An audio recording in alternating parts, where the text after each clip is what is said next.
Audio Jungle.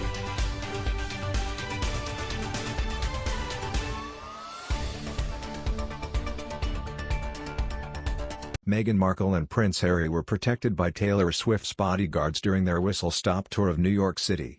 The Duke and Duchess of Sussex were driven around and guarded by the security detail, including a former NYPD officer who is also Swift's head of security. A tall, balding man in his 50s known as Jimmy, who was seen watching over the couple this weekend, has dealt with stalkers and intruders who made their way into the singer's apartment in the past.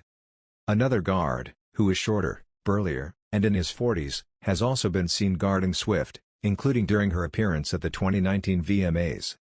It is not clear if Swift loaned Meghan and Harry her guards during their stay in New York as a favor or if the Sussexes happened to hire them from a company. But their choice in security detail shows the extremely high level of protection the pair needed while on their trip to Manhattan. The two guards were seen at the posh Carlisle Hotel on the Upper East Side every day while Meghan and Harry were staying there.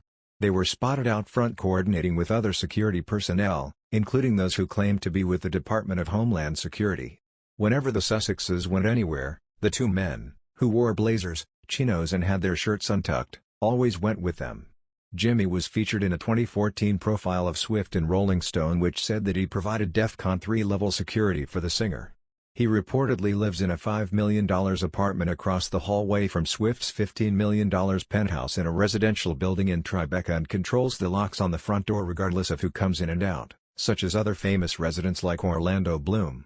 Speaking to Rolling Stone in 2014, Jimmy said that most of the neighbors know what's what by now and are okay with it. In April, he also appeared to be included in a police report after Hanks Johnson, 52, was arrested for allegedly trespassing inside Swift's apartment. When police asked why Johnson was inside the locked doors, he allegedly said that he was here to see Swift, and that they were friends. James McNellis, who is identified in the complaint as Swift's head of security, said that she did not invite him into the building. McNellis said he had seen Johnson outside of the property at least 5 times in the last 6 months and that he had tried to ring the bell and enter the building before. The guard said that he personally told Johnson not to hang around outside the entrance and that he was not welcome. The other guard assigned to Harry and Meghan has not been seen as frequently with Swift. A photo of him outside the 2019 VMA Awards shows him on guard as Swift leaves to a waiting car. Photos show his ears are curled, suggesting he has either been a rugby player or a boxer.